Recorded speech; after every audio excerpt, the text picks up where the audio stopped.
ஓமானில் இயற்கை சீரற்றம் காரணமாக 2 இந்தியர்கள் உயிரிழப்பு. இது சம்பந்தமான மிக மேலதிக தகவல்கள் தான் நான் இன்றைக்கு உங்களுக்கு வழங்க போகிறேன்.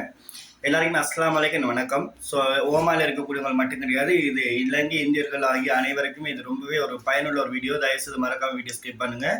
ஸோ இந்த வீடியோ ஷூட் பண்ணும்போது பார்த்தீங்கன்னா 23ஆம் தேதி 22ஆம் தேதி பார்த்தீங்கன்னா இந்தியாவை பிறப்பிடமாகவும் பாலக்காடு பகுதியை பிறப்பிடமாக கொண்ட ஒரு நபர் பார்த்தீங்கன்னா ஒரு ஃபேமிலியாக பார்த்தீங்கன்னா காரில் போயிருக்கிறாங்க. ஸோ பெருநாள் அன்னைக்கு ஃபுல்லாகவே மழை பெஞ்சுது, எல்லாருக்குமே தெரியும். மழை பெஞ்ச ஒரு காரணத்தில் பார்த்தீங்கன்னா ஒரு 2 to 3 ஹவர்ஸ்லேயே பார்த்தீங்கன்னா எல்லா இடமுமே வெள்ளத்தில் மிதந்துடுச்சு. நம்மளோட ஊர்கள் மாதிரி இங்கே பார்த்தீங்கன்னா மழை தண்ணிகள் கீழே போயிட்டு நீர் தேங்கி நிற்கக்கூடிய இடங்கள் கிடையாது. இங்கே எல்லாமே மேலே வந்துடுச்சு. யூசிப் என்ற ஒரு சகோதரர் பார்த்தீங்கன்னா பாலைக்காடு சார்ந்த ஒரு சகோதரர், ஒரு குடும்பத்தோட பார்த்தீங்கன்னா அவருடைய மனைவி 33 வயசான ஒரு சகோதரியும் அவங்களுடைய அம்மாவும் 4 குழந்தைகள் உட்பட எல்லாருமே பார்த்தீங்கன்னா வண்டியில் போயிருக்கிறாங்க. போகும்போது எல்லாம் டோட்டலாகவே 7 பேர் போயிருக்கிறாங்க. 7 பேர் போன இடத்துல பள்ளத்தாக்கில் கார் போய் மாட்டிக்கிட்டு அதில் மனைவியும் கணவனும் சம்பவ இடத்துலேயே உயிர் இழந்துட்டாங்க. இன்னாலில்லாஹி இன்னா இலைஹி ராஜிஊன். அது மட்டும் கிடையாது, அவங்களோட தாயை தேடுதல் பயணிகள் மேற்கொள்ளப்பட்டு இருந்துச்சு. தாயை இதுவரைக்கும் கண்டுபிடிக்கப்படலை. 4 குழந்தைகளையுமே பார்த்தீங்கன்னா ஓமான் அரசும் பொதுமக்கள் ஆகிய அனைவராலையுமே மீட்கப்பட்டு குழந்தைகள் எல்லாருமே உயிரோட இன்னைக்கு இருக்கிறாங்க. அது மட்டும் கிடையாது, ஓமானில் பல பகுதிகளில் பார்த்தீங்கன்னா சீரற்ற வாழ்நிலை காரணமாக பார்த்தீங்கன்னா எங்கேயுமே ட்ராவல் பண்ண முடியாது. ஸோ இங்கே வசிக்கக்கூடியவங்க, வேலை செய்யக்கூடியவங்க எல்லாருமே நான் ஒரு விஷயத்த சொல்லிக்கிறேன். தயவு செய்து யாருமே தேவையற்ற பயணங்களை தவிர்த்து கொள்வது மிகவும் நல்ல ஒரு விடயம். ஏன்னு பார்த்தீங்கன்னா நம்மளோட ஊர் மாதிரி இங்கே எல்லாத்துக்கும் யாரும் உதவி செய்யறதுக்கு அவ்வளோ சீக்கிரம் வரமாட்டாங்க. எல்லாம் முடிஞ்சதுக்கு அப்புறமா தான் இங்கே வரக்கூடிய சூழ்நிலைகள் இருக்கும். அதனால எல்லாருமே உங்களோட உயிர்களை நீங்கள் பாதுகாப்பாக வச்சுக்கிறது ரொம்ப ரொம்ப முக்கியமான விஷயம். இந்த மழை டாயங்களில் பார்த்தீங்கன்னா தேவையற்ற பிரயாணங்கள், தேவைக்கில்லாத நண்பர்கள், ஃபெஸ்டிவல் டைம்ன்றதுனால இப்போ நண்பர்களோட போகலாம் அப்படின்ற விஷயங்கள்லாம் நீங்கள் மும்முரமாக செஞ்சுட்டு இருந்தீங்கன்னு சொன்னால் தயவுசெய்து அவாய்ட் பண்ணிடுங்க.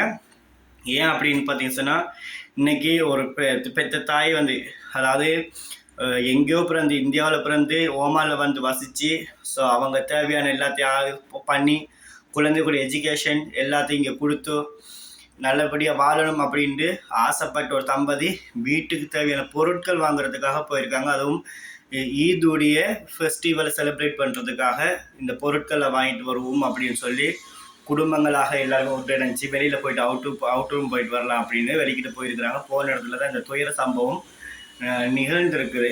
ஸோ இதெல்லாம் யாராலையும் ஏற்றுக்கொள்ளக்கூடிய இது கிடையாது. அவர்களுடைய ஜனாசாவை இனி பார்த்தீங்கன்னா இந்தியாவுக்கு அனுப்புறதா அல்லது இங்கேயே அடக்கம் பண்ணுவதான்றது விஷயங்கள் நமக்கு இன்னும் தெரிய வரல. இன்ஷா அல்லாஹ் அதை பற்றின தகவல்கள் வந்ததுன்னா நான் உங்களுக்கு 1 by 1 நான் அப்டேட் பண்ணுறேன். அது மட்டும் கிடையாது, இங்கே மலைகள் பார்த்தீங்கன்னா பேஞ்சோடனே நிறைய ஃப்ளாட்ஸுக்கு ஃபுல்லாகவே பாதிக்கப்பட்டுருச்சு. ஈவன் என்னுடைய ஃப்ளாட்ஸ் உட்பட எங்களோட ஃப்ளாட்ஸில் கீழக்கெல்லாம் பார்த்தீங்கன்னா முடங்காலுக்கு மேலே தண்ணி வந்துடுச்சு. லிஃப்டெல்லாம் நாங்கள் யாருமே யூஸ் பண்ணலை. எலக்ட்ரிக் ஷாக் அடிக்க ஆரம்பிச்சிருச்சு. அப்புறம் எந்த எலக்ட்ரிக் பொருட்களுமே நாங்கள் யூஸ் பண்ணலை. ஈவன் ஃப்ரிட்ஜில் எல்லாத்தையுமே ஆஃப் பண்ணியாச்சு. அப்புறம் வீட்டில் கரண்ட் கூட நாங்கள் எதுவுமே சப்ளை வர கரண்ட்ஸை நாங்கள் எதுவுமே யூஸ் பண்ணலை. அதெல்லாம் ஃபுல்லாக அவாய்ட் பண்ணியிருந்தோம். ஏன்னா அது எல்லா சுவிட்செல்லாம் பார்த்தீங்கன்னா கரண்ட் அடிக்கிறதுக்கு கரண்ட் அடிக்க ஆரம்பிச்சிருச்சு. ஸோ இதில் என்ன சொல்ல வரேன்னு சொன்னால் நம்மளோட உயிர்கள் நம்ம தான் பாதுகாப்பாக இருக்க வேண்டிய சூழ்நிலைகள் இருக்குது. அதனால் உங்களோட உயிர்கள் உங்களோட குடும்பங்கள் ரொம்ப ரொம்ப முக்கியம். ஸோ இங்கே உழைக்க வர பல பேர் நிறைய பேர் இங்கே எல்லாருமே செட்டில்டு கிடையாது. ஸோ பல பேர் பார்த்தீங்கன்னா இங்கே மைக்ரண்டாக பல பேர் இருக்கிறாங்க. சில பேர் வீசாவில் இல்லாமலும் இருக்கக்கூடியவங்களும் இருக்கிறாங்க. பல இந்தியர்களையும் நான் பார்த்துருந்தேன், பல இளைஞர்களையும் பார்த்துருந்தேன். பல மக்கள் பார்த்தீங்கன்னா இங்கே விசிட் வீசாவில் ஏமாந்து பல வாழ்க்கைகளை தொலைச்சி அடுத்த கட்ட என்ன பண்ணுறது தெரியாது, அடுத்த கட்ட சாப்பாடுக்கு எப்படி ஸ்ட்ரகிள் பண்ணுறதுன்னு கூட தெரியாத அளவுக்குலாம் பல பேர் இங்கே இருக்கிறாங்க. எல்லாருக்குமே சொல்லக்கூடிய ஒரு விஷயந்தான், எல்லாருமே சேஃப் அண்ட் செக்யூராக இருங்க. முடியுமான வரைக்கும் பாதுகாப்பான இடங்களுக்கு போயிடுங்க. நான் இன்றைக்கி வெளியில் போயிட்டு பார்த்தேன், வெள்ளமாக ஃபுல்லாக வெள்ளம். பல ஸ்ட்ரீட் கடைகள் இங்கே மற்ற நாடுகள் மாதிரி ஐக்கிய அரபு ராஜ்யங்களாக இருக்கட்டும், சவுதி அரேபியாவாக இருக்கட்டும், கத்தாராக இருக்கட்டும், அங்கெல்லாம் பார்த்தீங்கன்னா எந்த அரபிஸ் பெரிய அளவில் கடைகள் வச்சுட்டு அவங்க உட்கார்றது கிடையாது. ஆனால் இங்கே ஓமானிய மக்கள் பார்த்தீங்கன்னா டாக்ஸ் ஓட்டுறதா இருக்கட்டும், வண்டி ஓட்டுறதா இருக்கட்டும், நான் எல்லாமே பார்த்தீங்கன்னா அவங்களுக்கு இங்கே மெயினாக அவங்க தான் பண்ணுறாங்க. அவங்களோட ஸ்ட்ரீட் கடையை நான் பார்த்தேன்.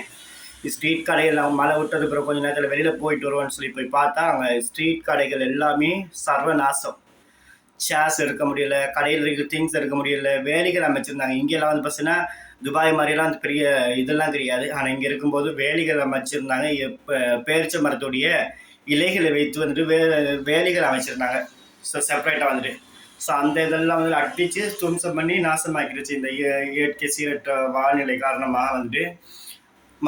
கடைகளில் வந்துட்டு ஒட்டுமொத்தமாக பல கடைகளில் வந்து சேதங்கள், சரியான சேதங்கள்.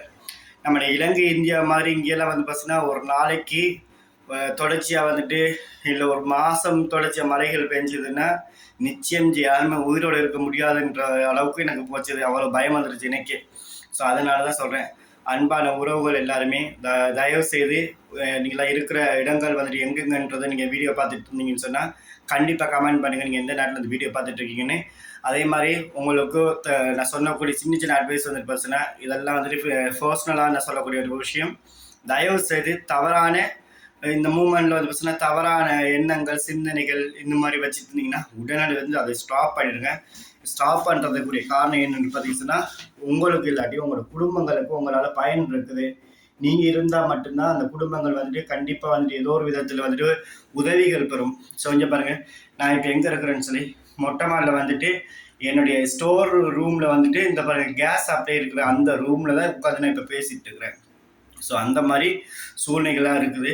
பாப்பா 1 by 1 நான் வரும்போது கண்டிப்பாக நிச்சயமாக வந்துச்சுன்னா பல அப்டேட்களை உங்களுக்கு உடனுக்குடன் நான் தெரியப்படுத்த நான் ட்ரை பண்ணுறேன்.